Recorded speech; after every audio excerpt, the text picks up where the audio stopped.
Cheers, everybody. Welcome to a special Bourbon and Booze. Right now, Cody and I are flying to London, so we don't really have an episode prepared, like a tasting episode, but I thought it would be a great opportunity to give you kind of a insight into our bar. So, as you can see, this is our bar. This is our hidden door. It opens up to the living room.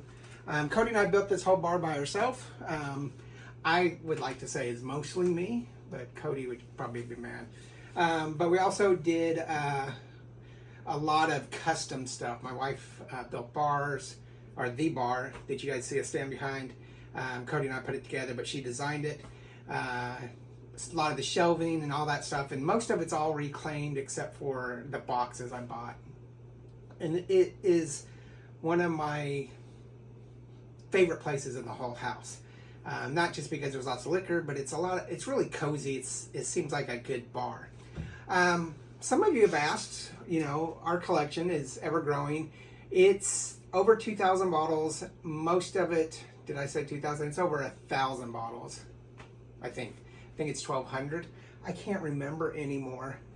I just can't remember. I think it's 1,200 bottles. Most of it is whiskey. We are big whiskey fans. And of the whiskey, probably 50%, actually it's probably less now, probably 40% is Scotch. The rest is all going to be craft whiskeys and bourbons and stuff. We have a lot of vodkas, a lot of gins, a lot of rums, lots of tequila, and everything. But we like to go and do a lot of craft whiskey runs. So, like I don't really hide the fact that Acre, it's a craft whiskey here in Fort Worth. I don't hide the fact that it's one of my favorite distillers. We have stuff from Colorado. Everything's dusty. We do a lot of just small independent bottles, but we have big name stuff. As you can see here, we have almost a complete Jack Daniel's lineup. I'm missing a couple of their, like Jack Daniel's Coy Hill, the 10 and 12, just never was able to, it wasn't in the cards for us to get at a reasonable price. I have some special whiskeys up there, a couple Wellers, Michener's, stuff like that stuff that people are always hunting for. We have a nice glass collection, a nice overall collection of whiskey.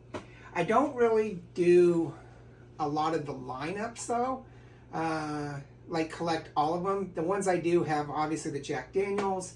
I have the Old Foresters up here, right there, except for this one I don't want to put up above the door. I just got the birthday bourbon, which I'm very happy for. Don't know when I'm going to open it, but I will. Nothing that I buy do I flip. I have traded a couple bottles, but I don't flip anything. I don't really believe in that secondary market that is high priced. I could easily sell that bourbon, birthday bourbon, for $1,000.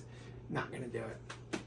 I want to enjoy everything I buy, and Cody and my wife are on the same page. My wife kind of hints at selling something, because we do have some, like the birthday bourbon, some high price stuff. I got some stuff in that cabinet, like a 30-year-old Scotch, a 30-year cognac, another Macallan that is basically the Macallan 12, but it's a David Carson special edition. Some one-shot bottles that nobody else has, an old Soviet era bottle. It's just cool stuff. I do the complete lineup of Johnnie Walkers though. I really enjoy Johnnie Walkers. We live in a very dusty area, and it's summertime, and my dogs are very dusty, so that's why the bottles need to be dusted. We do small lineups like Bullet. We do enjoy Bullet. Or over here we have Andalusia, which is another Texas single malt area, great place.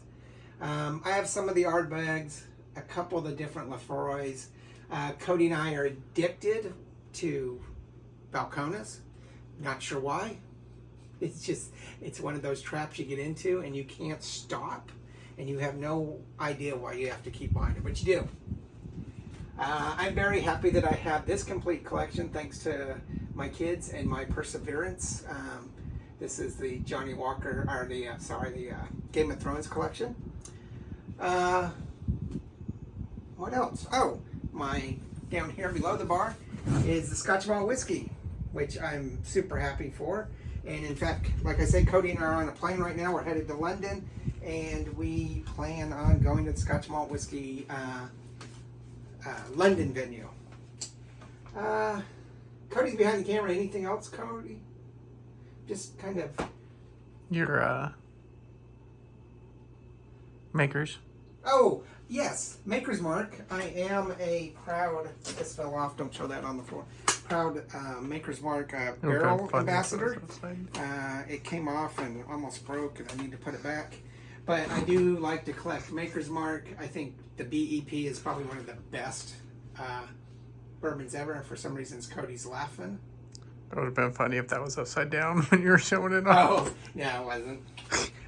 And we actually don't have enough space for stuff. So as you can see on the floor here, this is our latest haul, so to speak, when my wife and I went to Washington, Seattle.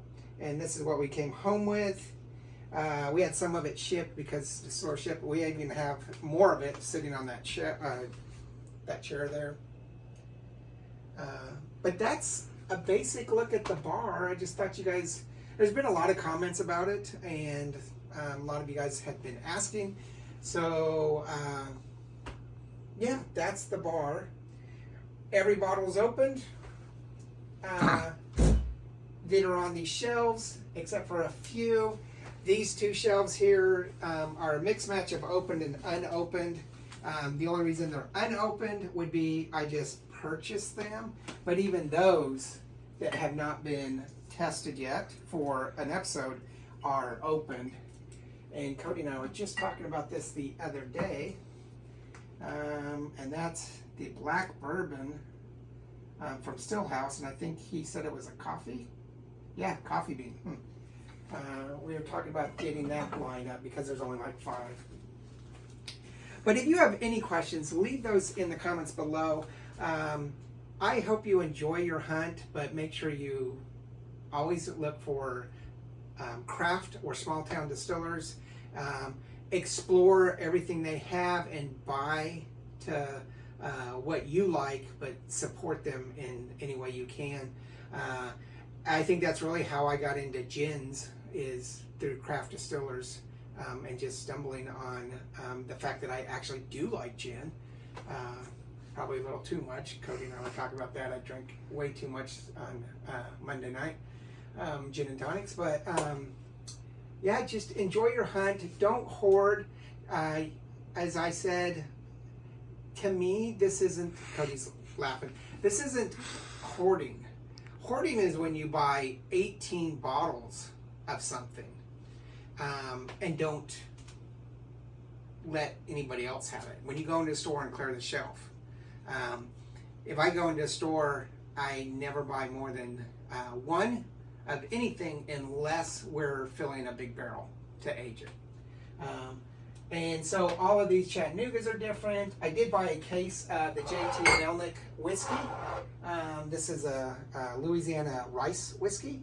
I have a couple of different cask strengths, but I bought a case of this. I use this exclusively as giving away as gifts to people, just because it's a great whiskey. It's probably one of the best whiskeys I've had, and it's made from rice. And we got to go to the distillery and meet the great people there, and just loved it. Just like Acres,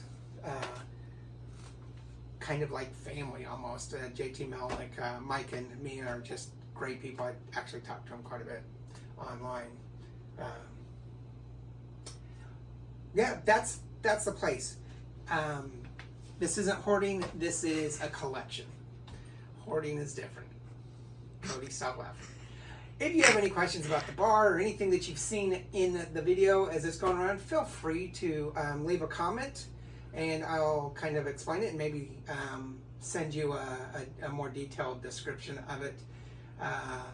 There's just so much to see, and we'll probably do a really quick interspersed of some pictures too, so you can see that. But have a great time. Stay out of the heat, and make sure you stay tuned. Cody and I are going to be filming quite a bit on the location in London and the UK over the next week. This is our opportunity to really test out doing location shoots, because usually it's just me and it's hard for just me. So, all right, have a great day, and we'll see you tomorrow.